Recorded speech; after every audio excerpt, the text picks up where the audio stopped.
So the first question is, do Christians have an obligation to vote? I would like to start with you, Elder. You can take a few minutes. Thank you, sir. Thank you very much. Certainly, yes. Christians have obligation to vote because what the Bible says is that we should occupy. And how do we occupy if we don't vote and be part of it? The Bible also tells us that we are in the world, but we are not of the world. So we must participate in this voting to make a change. We must be able to express ourselves through our vote, because if you don't vote, then you are not expressing yourself and you have no reason to complain, whatever it comes to. So we need to vote to be able to establish our own views in the system. Thank you. Thank you so much, sir. And I'm going to go to Brother Sean. Brother Sean, do Christians have an obligation to vote? No. Christians don't have an obligation to vote. As Christians, we have an obligation to serve God. We have an obligation to live our life as Christ-like as possible. And when it comes to matters of politics,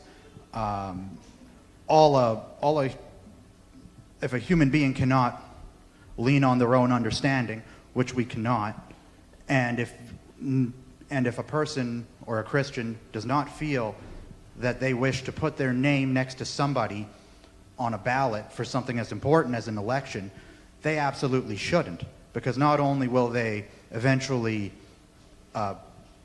disappoint themselves by forcing themselves into a decision that they don't want to make, they may have contributed to maybe electing somebody that they, at the end of the day, may not have wanted.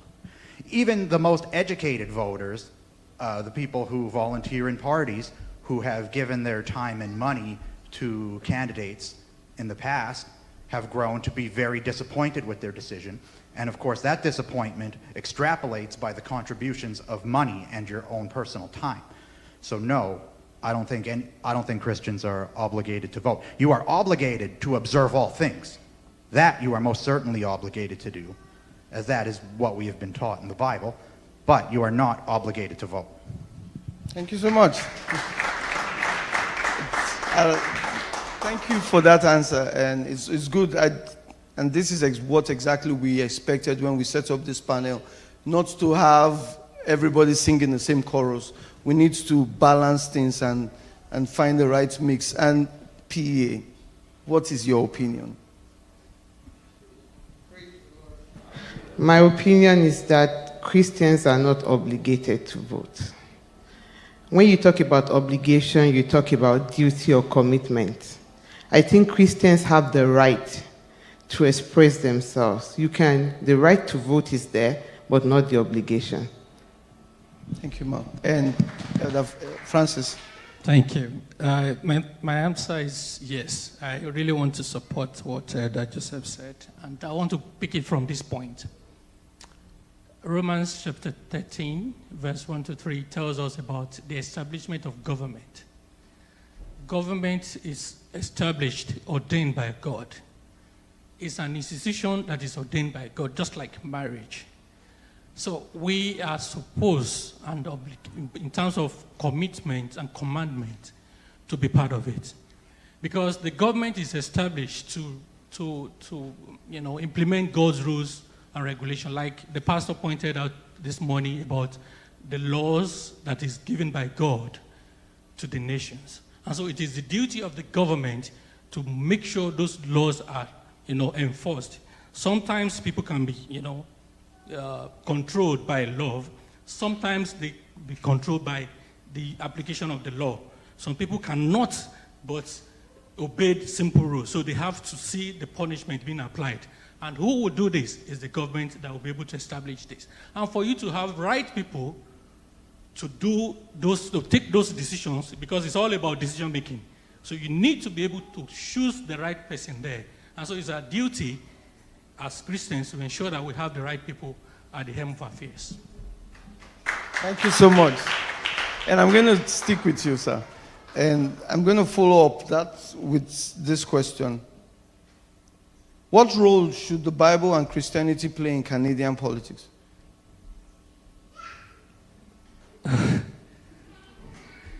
Like I said, building the foundation from the fact that everything God created is good, is beautiful. And for orderliness and for the purpose of establishing his kingdom here on earth, he has ordained those institutions to be in place. Even before we have government as it is today, in terms of the modern way of doing things, democracy and all that, we've had so many approaches to it. We have the monarchies and all that. And to an extent, we still have the monarchy arrangement. Even in Canada today, you give an introduction as to the number of selection that will be done by the Queen, which is a large chunk of representation. So by and large, you still have the Queen, controlling affairs here. So if you are going to sit back and, fold your hands, believing that, of course, they've decided, and you are not part of it, we will fail in our responsibility. And at the end of the day, our rights and privileges will be trampled on. We will not be able to function very well, even as Christians. Before you know it, rules will be, passed such that you'll be caged. You cannot even preach the gospel, So we have to be actively involved, and it's our duty, I believe, to be part of the government. Yeah. Thank you so much, sir. And to PEA, should Christians seek political positions, or should we just focus on evangelism? Emmanuel sends evangelism call every weekend. Should we just go and preach and just forget politics?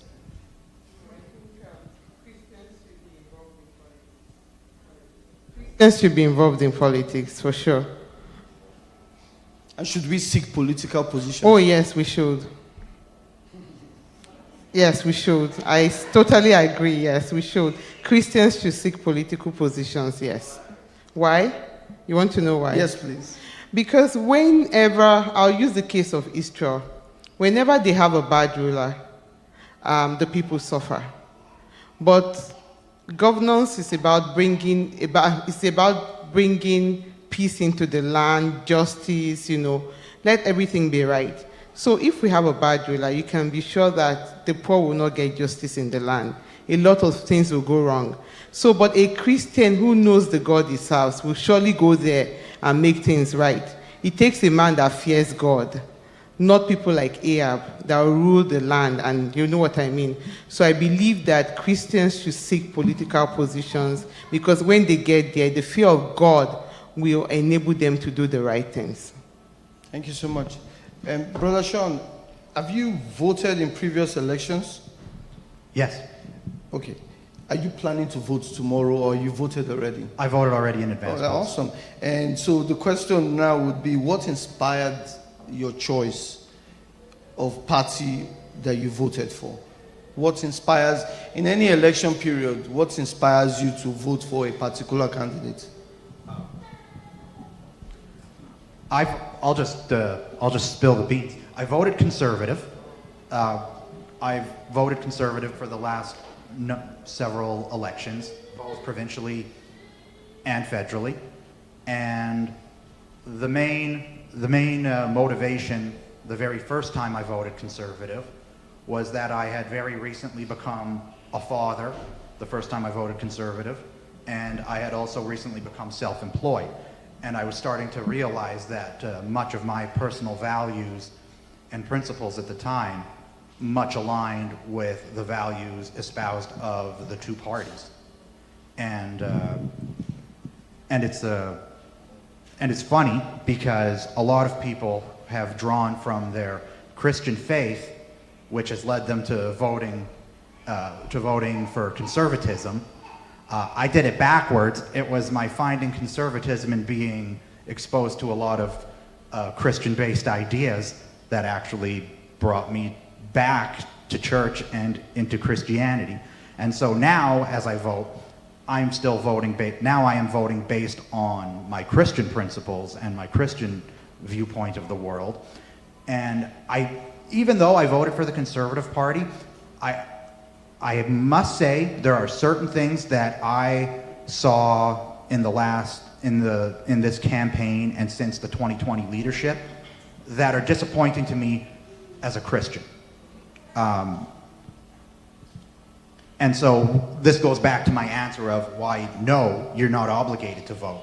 Because if there are certain principles that you absolutely cannot put your name to, and then nobody in this room is voting. That's pretty much the long and short of it. Knowing many of you, having gotten to know many of you, if you were to vote 100% off of your Christian values, you're not voting tomorrow.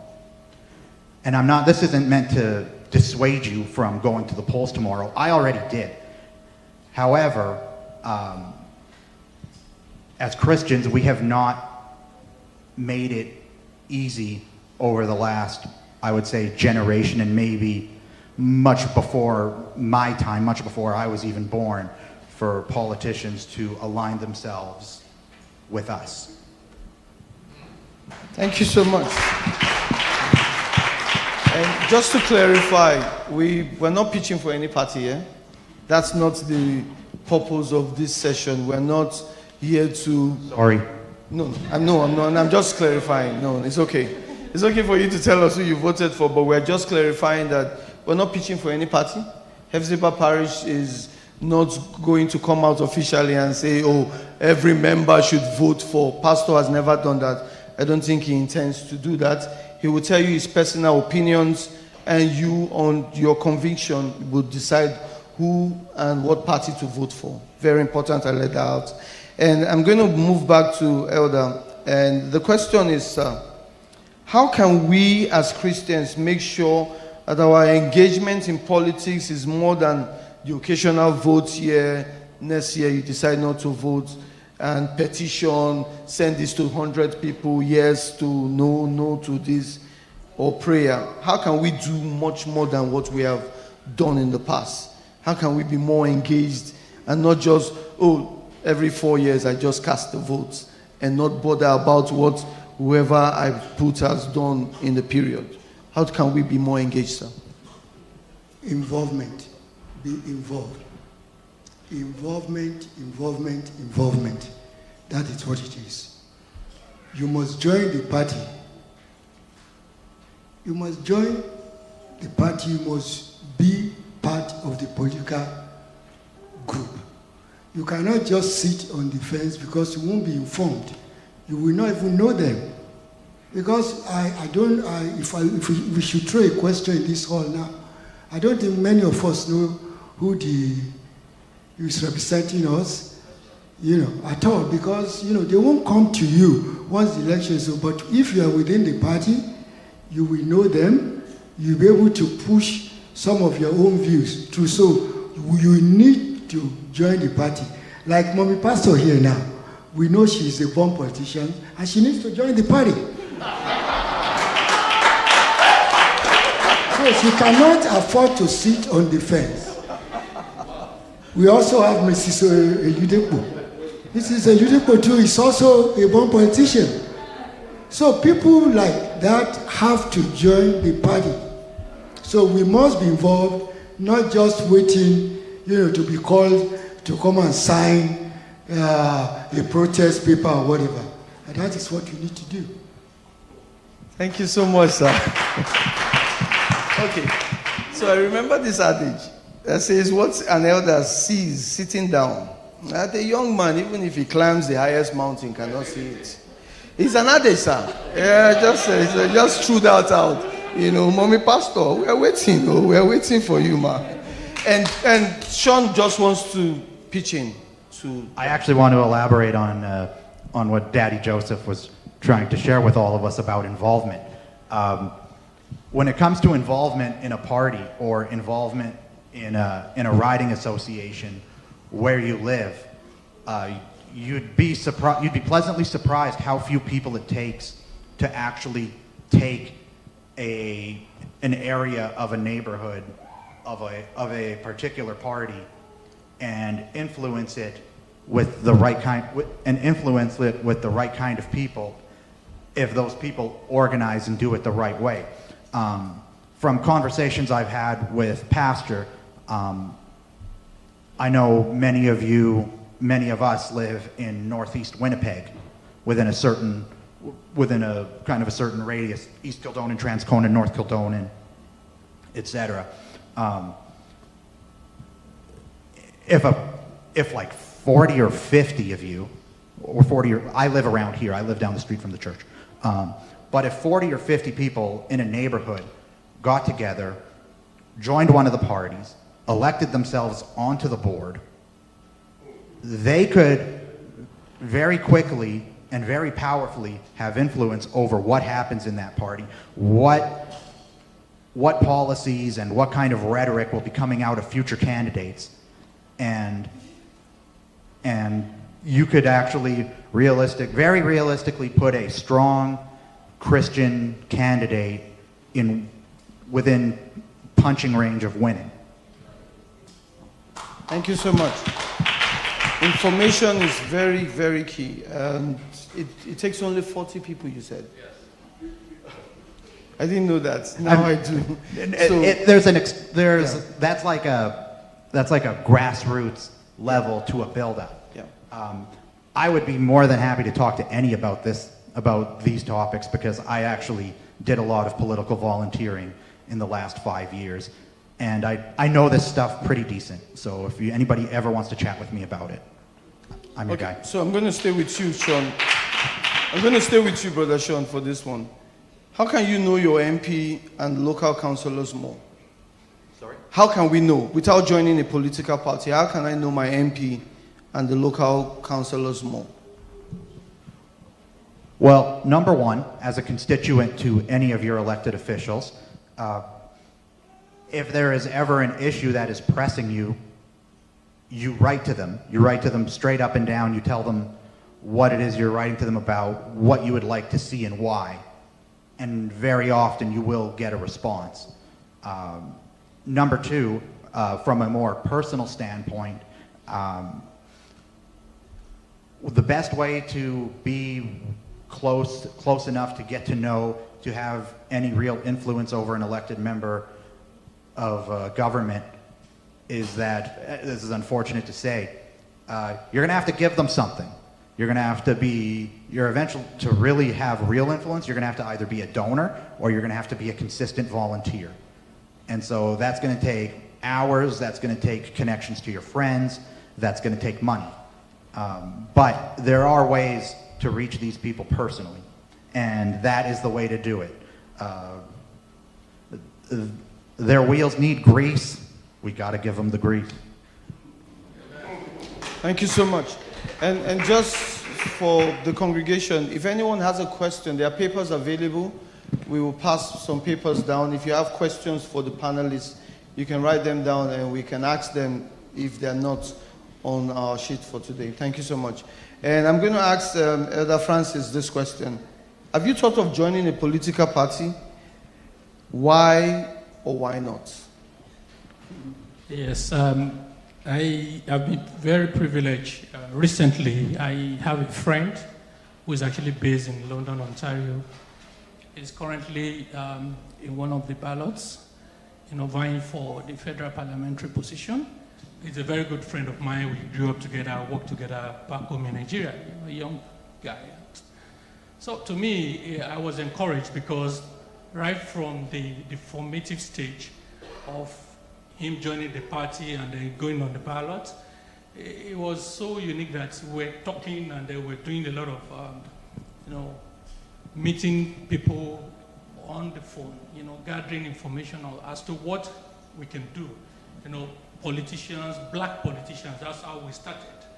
When he invited me, I was very reluctant, and eventually I became part of it. And today, I was happy seeing him beside Trudeau, taking pictures with him, and, contributing my own little quota to make sure that he actually wins. So I'm going to join a political party, and no doubt about that. So for now, I'm actually tending towards the Liberal, for reasons best known to me.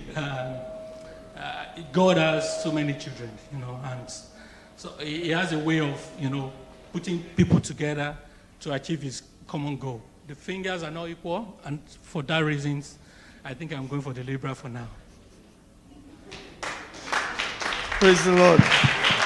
Yet again, I will state, we are not pitching for any party. That is his own personal opinion, and just so all of us know. Thank you. And I'm going to go to Mommy Pastor with this one. Do you think the church should encourage Christians to venture into politics or seek political life? Public life, rather. I think the church should do that.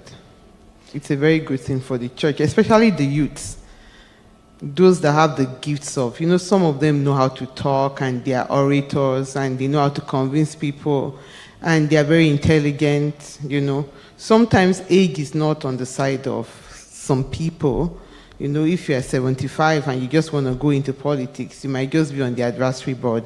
But if you are young and articulate, yes, the church should encourage the youths to go into politics.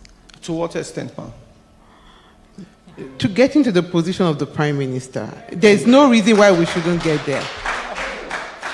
There's no reason. Yeah. So I was speaking more towards the financial muscle part of the... Do you think the church should get to the level where we would actually put our money on sponsoring someone that is seeking a political position? I don't think the church should be involved as a church. But like Brashon said, if there are people in church that believe in you as a person and they believe in the party you are going into, then friends can come together and put money into what you are doing.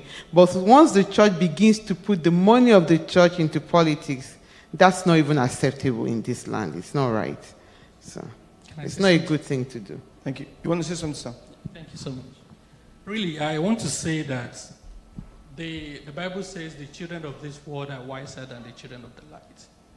And going back home in Nigeria, I've also realized that the Muslims are much more driven, they are much more politically aware in achieving political positions, even right there in Nigeria. They start even from the mosque. They start appointing people for political positions, even right from their homes. They start training, targeting an individual and say, okay, this guy is going to be our next senator. But because of, I don't know, maybe knowledge level, because we are not of this world, we don't have, we tend to be carried away by all those things, and the level of poverty too. It has hidden deep into our lives such that we do 3, 4, 5 jobs. We don't really have time for all those things. Now, to the church being part of it, there could be a political group within the church to be fully, somehow remotely managed by the church. You don't have to put your money in there, but there should be a conscious awareness that, look, we need to have much more influence. It's all about power. It's all about decision making. And so once we are not part of this process, we'll definitely be behind. There is no way we can go about it. And then the numbers will be dwindling every day. The church numbers will be dwindling somehow. So that's my position. Okay. Pastor? I think it's very dangerous that to go that route, because you will divide the church. Exactly.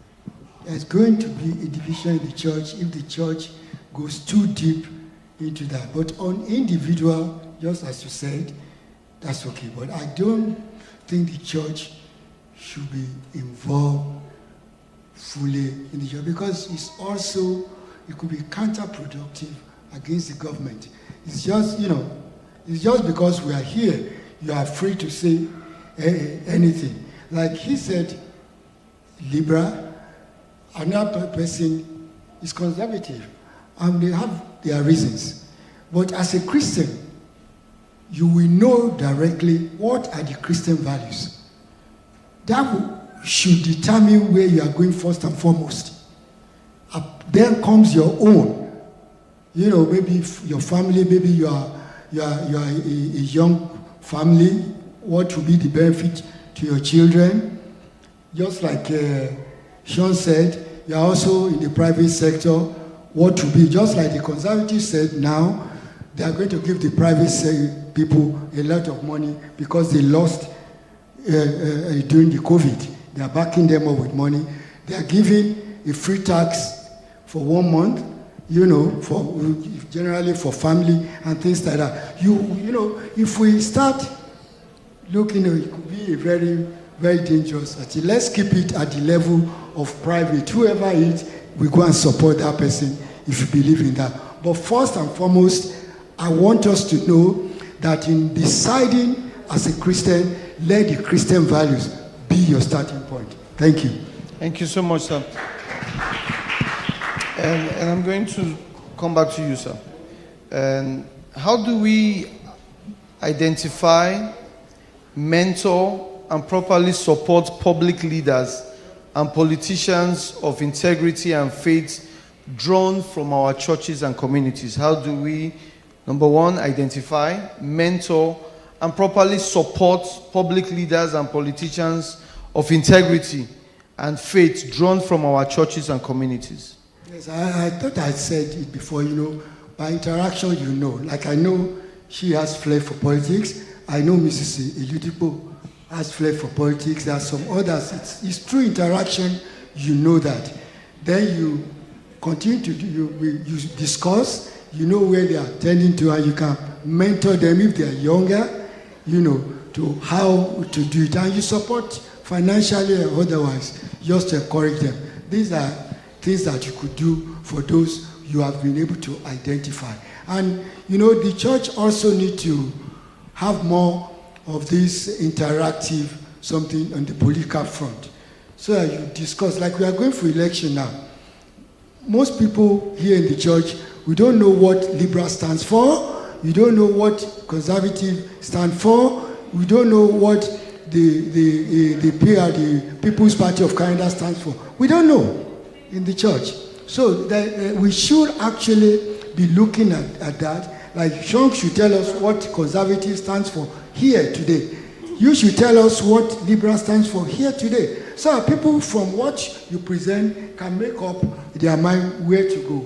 And whoever within the people who knows what PR, the Canada Party stands for, let them tell us so that people are able to listen to all this and be able to decide which party they want to vote for. Thank you. Thank you so much, sir.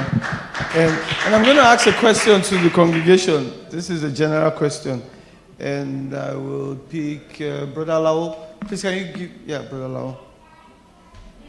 Yes. Yes. I'm going to put you on the stand, sir. Yes, sir. Yeah. The mic is behind you, sir. Yeah. So the question is, as Christians, how do we deal with disagreements in politics and relate well with others who have different views? Thank you, sir. Well, the basic thing is that we must understand that we are brothers. That will help us to know that we're going to have different perspective about issues. Like somebody said, somebody wrote 6, you are seeing a 6. Somebody see, it depends on where you are seeing it. Somebody is seeing 9 from the other end. We are seeing 6 from there. So, but as Christian, the basic thing, I believe the emphasis is value. What are Christian values? That should determine where we align ourselves. Like I was telling somebody, I said, if you analyze all those political parties, if you want to do a practical analysis, you decide not to vote for anyone. Because some people that will believe, they are this. By the time another person comes, I don't want to mention names, but for a political party, I said, for that guy, I will vote for that guy. But that guy is no longer in the picture now. Some people rose up against him. He defended what he believed, and they gang up against him, and he's no longer the leader of the party. I said, if I want to vote for anybody in this country, I will go for that guy any day, anytime. So, but we should understand the fact that we started with the fact that God rules in the affairs of men. He appoints men. So we couldn't neglect a place of prayer. So because God factor is still there, I don't have to disagree with my brother and say, no, I'm not going to see your face because you belong to that other party. Christ is who unites, or the blood of Jesus is thicker than any political division with my heart. So Christ should be the center. And then we can now say, okay, you are seeing this from this perspective, this from other perspective, but we must not also compromise Christian values. Thank you so much, sir. Thank you so much, sir. Yeah. And I'm going to go back to Brother Sean. In your opinion, do you think Christians vote differently from the national or general population? Do you think some set of Christians vote differently from the general population? Or do you think we just vote haphazardly? Oh yes, my observations of politics over the last 4 or so years where I've been pretty heavily involved in volunteering, I have noticed that Christians vote differently from everybody else. There's a lot of dyed in the, like for typical voters, there's a lot of dyed in the wool party supporters. There's lifelong liberals, there's lifelong conservatives, there's lifelong NDPers. And then, of course, there's moderates who get sick of government and vote the opposite way. And then there's Christians. And then there's Christians and faith-based voters.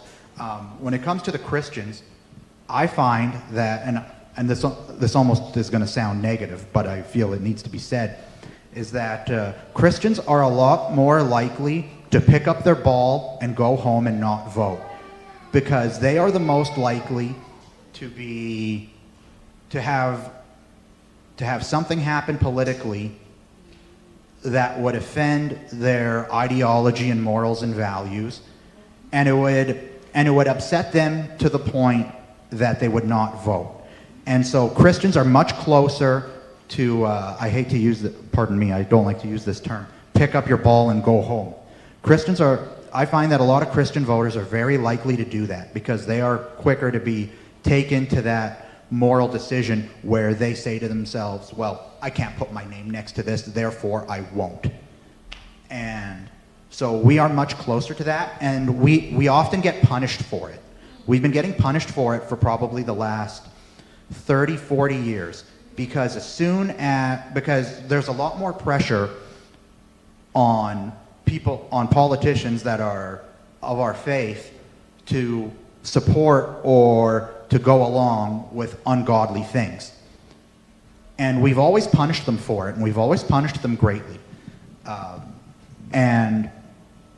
And you especially see this with a lot of the pro-life activism that happens out in the world. Don't get me wrong. Here's where I might get the church in trouble here. To me, abortion's murder. It's wrong. If you perform one on somebody, you've committed murder. If you're an accomplice to it, you're an accomplice to murder.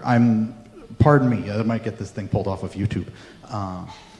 But with that said, watching our politicians get harangued by the media and get harangued by the general public into saying things that need to be a little bit more moderate in positions of that, where the pro-life activist class, that activism community, then will automatically turn on that candidate, and in certain places in the country where those people are a big part of their constituency, they will lose thousands of dollars towards their campaigns. They will lose several dozens of volunteers.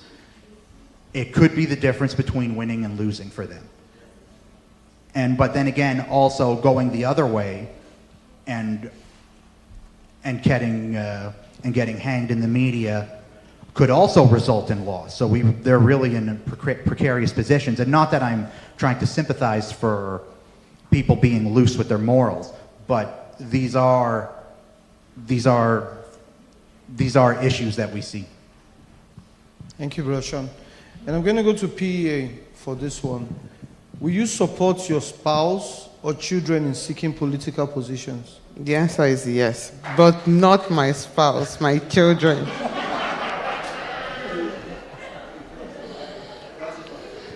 Why?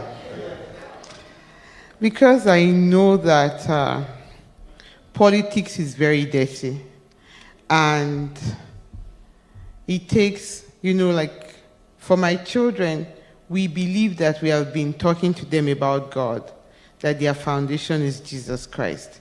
Wherever they find themselves, that, like I woke up this morning and I heard one of them shouting, "Good morning, Holy Spirit." And when he came out of his room, he said, "Good morning, Mom." And I felt, God, I thank you, that he greeted the Holy Spirit first before coming to meet me. So what I'm saying is that the foundation of the children, they are already in Christ Jesus. They know everything about this country. Like, they are young enough, they are Canadians and everything. So they know how the balls roll here. And they also know God. So I will support them. Actually, I will be very happy if they go there and raise the flag of Jesus. But for my husband, I shouldn't go there. I think because Daddy Joseph knows this. He's a fanatic in some areas. So I would say don't go into politics. Just stay with the call of God on your life, sir.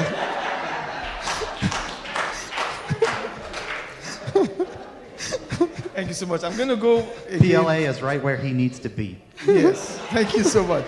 So I'm going to go again with the congregation with this one, and I'm going to go to Daddy Oshode for this one. Please, thank you. So the question, sir, is this: what creative ways can the church encourage people to think through political issues and be engaged in politics? What creative ways? The youth. What creative way can we encourage Nifemi or Sharon to go for a political position? Or your sons? Well, yeah. Well, I don't even know how to answer that question, really, because the truth remains that based on what has been discussed so far, we find that maybe I'm still learning the culture of this place very well.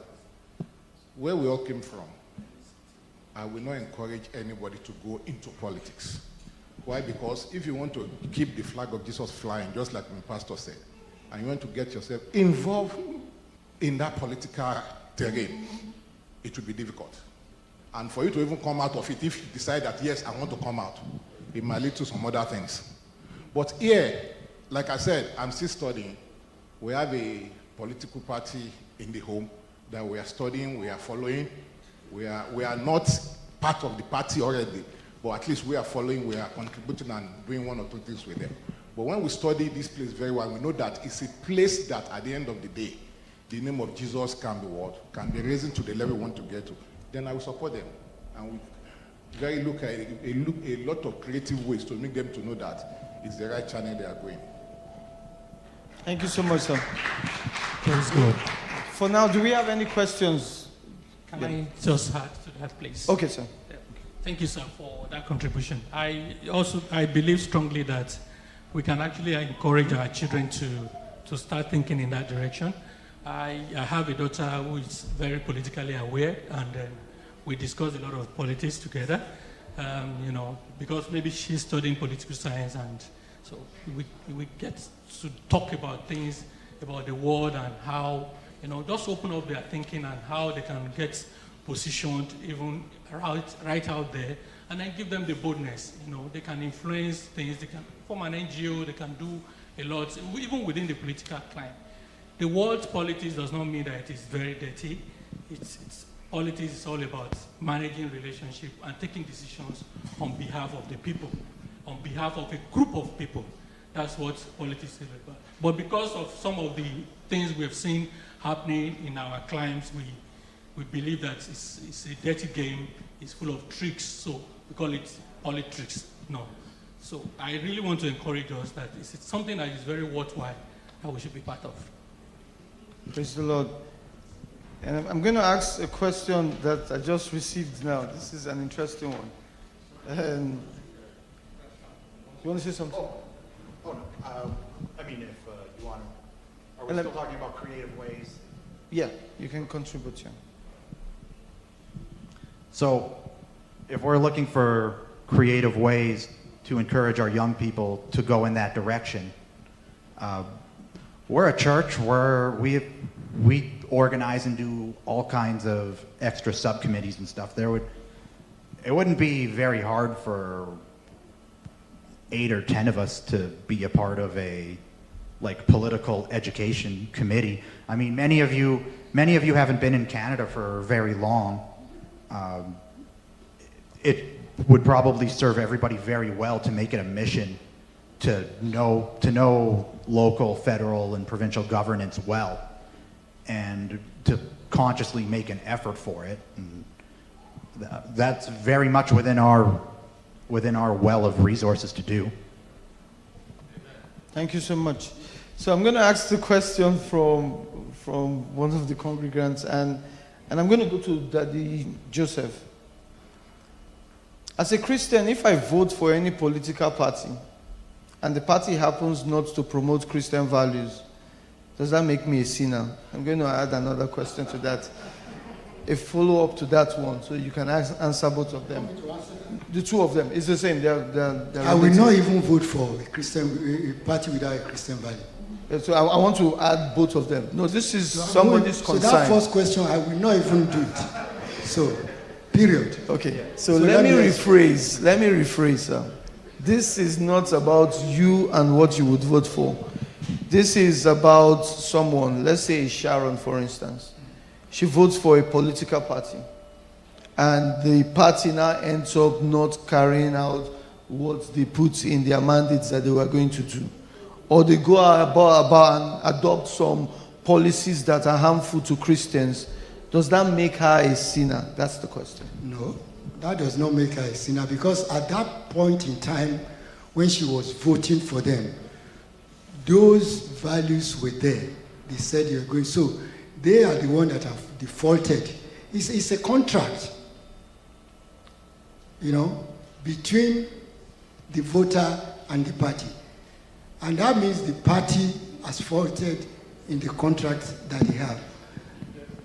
And you can't hold the individual responsible and call such a person a sinner. No, that person is not a sinner. Okay, so the follow-up question is, if I voted for I think it's the same.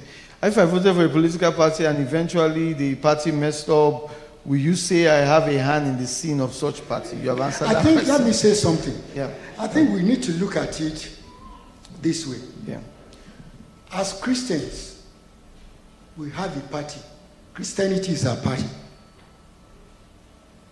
All we're looking for outside with other parties is a joint venture partner. So first and foremost, we have a party. Then we look for which party is closest to the Christian party that we have. You will remember that Trudeau never had the majority. He only had the greatest number. And therefore, he looked for a party to form the government with. And that is what we Christians should be going from. You see yourself as a Christian party and looking for a party to form a government with. That, if you have that behind you, then it's easy for you to know who to vote for or which party to vote for. That's where we should key it into. Thank you. Okay, so Sean has a follow-up. So if you are looking to vote as close to your Christian values as possible, and you are looking to have a real shot at having Christian voices influence policy, you truly need to look to the parts of the country where Christian values are actually dominant and who the leaders are there. When it comes to the Christian Heritage Party, I'm so sorry, Daddy Joseph. They've never won a seat. They are very unlikely to ever win a seat. And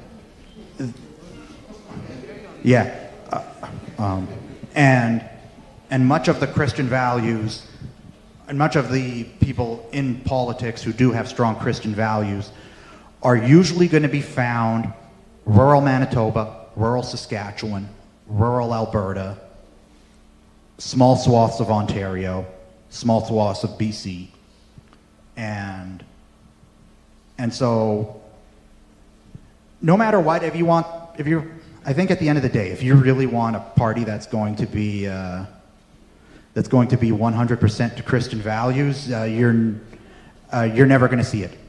You will never see it. 100%. I never used the word 100%. What I said, the Christian value should be your foundation. Looking for a party that you can work with, close to your value. Yes. Sorry, I misunderstood. I'm very sorry. Okay. And there's another question. Thank you so much, everybody. So there's another question, and I think I can answer this one straight up. It says, what is the church doing to build up members, especially in the area of business startup information and networking events, to ensure members are financially strong to influence and support elections? A lot has been done in the past. We have a business group that the church set up during the pandemic, and the group was able to set up and have business propositions and plans for startup. Anyone that wants to go into business, I would suggest that whoever asks this question should wait after service. You can have a short meeting with Daddy Oshode, who chairs that group, and you will get any information you need that pertains to startups in Canada. We have done so many business research, and we have come up with papers that we can help anybody to start a business. So if you need to be able to start a business, we can help you. That's all I can say. The team can help you. Thank you. We have a question, Brother Emmanuel. Praise the Lord. Amen. So my question will be directed to Brother Sean. I want to ask this question because I followed the 2019 election between Andrew Scheer and the other conservative leaders. Yes. So yeah, and I know that he was against same-sex marriage, and he actually got a lot of heat, like a lot of opposition against that. So now we have a new leader. So my question would be, does this leader, being conservative, support same-sex? Because I actually searched online, but I could not find it, if he supports it. And also, can you also talk a bit about the Andrew Scheer case, how he resigned from office because of the. Yes, sorry, if you get my question. All right, I'll answer the first part of that question. So when it comes to Aaron O'Toole and same-sex marriage, I believe he's taken a hands-off approach when it comes to social issues such as LGBT, same-sex marriage, and all those things, because those were the areas where Andrew Scheer got caught up and got a lot of negative press. So my belief is, and I've actually met and volunteered for Aaron O'Toole in 2017 in the leadership race that Andrew Scheer won. Actually, a very nice man, somebody I actually sincerely like.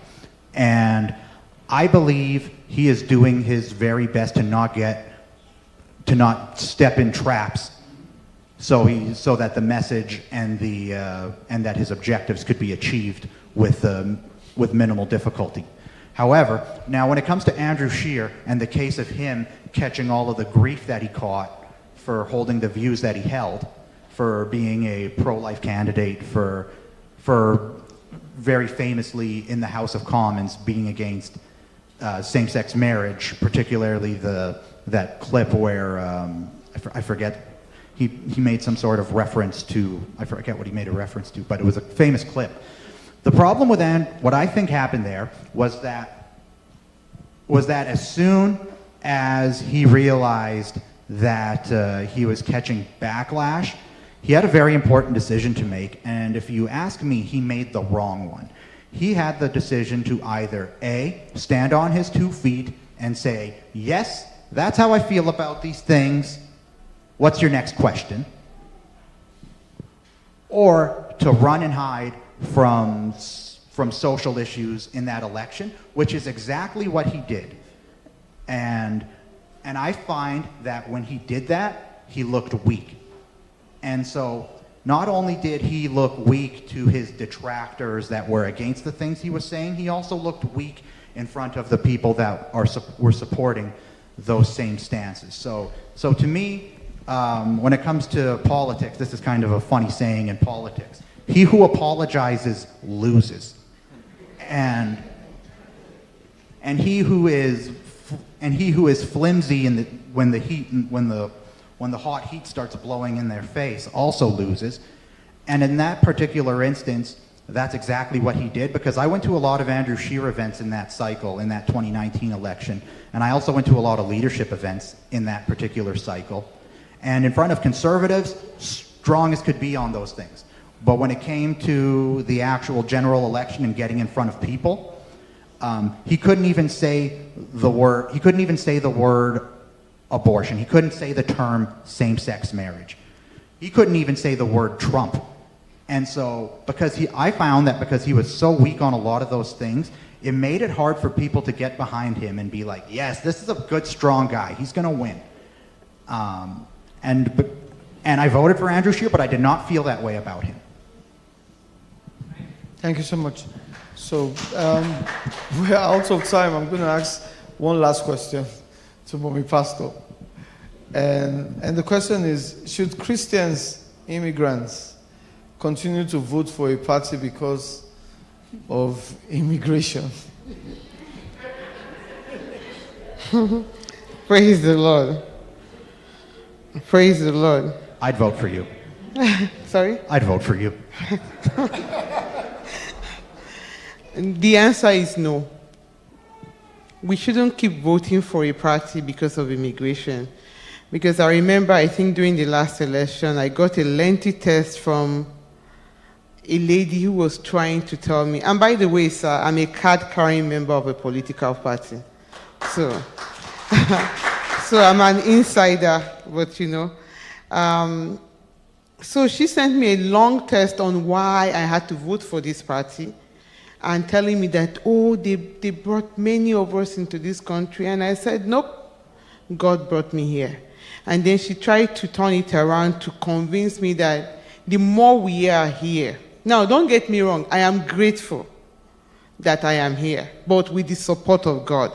God uses man, am I right?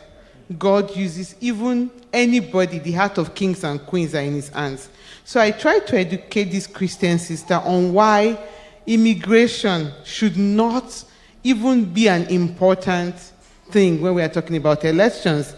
The reason being that during the time of the book, okay, because she was trying to tell me something about, oh, the more we are in Canada, the more we can influence this country. But I know that in the book of Exodus chapter 1, I think from verse 6, maybe we should project it so everybody can see where I stand as per immigration and political parties. Because the Bible made us to realize Exodus 1:6, and Joseph died, and all his brethren, and all that generation. I want NIV, please. NIV, sorry, we'll have to run. Okay, when now Joseph and all his brothers and all that generation died, 7. But the Israelites were exceedingly fruitful. That means there were so many. They multiplied greatly, increased in numbers, and became so numerous that the land was filled with them. Then a new king, to whom Joseph meant nothing, came to power in Egypt. And I told her, and you know what this new king did? The problems of the Israelites started from there. They made them into slaves. I said, you know what? Forget about that we are many. If a bad PM comes into power and decides to turn the immigrants into something else, oh, you might say they can't do it, but I tell you anything can be done. I'm a young woman, but I've seen in this world that there's nothing like it can't happen. It can happen and happen again. So please, let's not look at immigration as something that we should vote for. Let's look at our Christian values. It's so important. There was a question that Brother Temofe asked, and I just did, Because for me, there's some things I personally struggle with. and they are very personal. Like if I sit with you, a Christian sister or a Christian brother, and you tell me you are voting for this party, and let's educate ourselves. I say, oh, do you know what they stand for? Do you know that these things they stand for, they are things that God in the Bible actually says no to them? And you try to justify it because we're in 2021. My husband knows I go home very sad. Because I think, what are we talking about here? The Bible has not changed.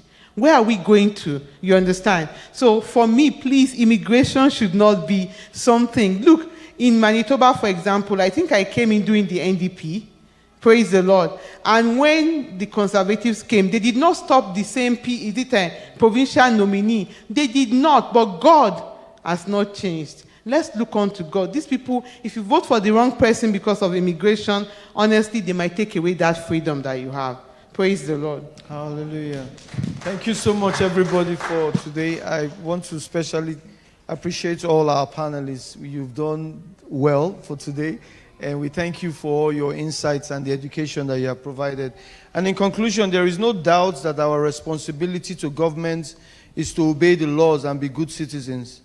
God has established all authority, and it does so for our benefit, to commend those who do right. 1 Peter 2:13 and 15. Paul says to us in Romans 13 that it is the government's responsibility to rule in authority over us, hopefully for our good, to collect taxes and to keep the peace.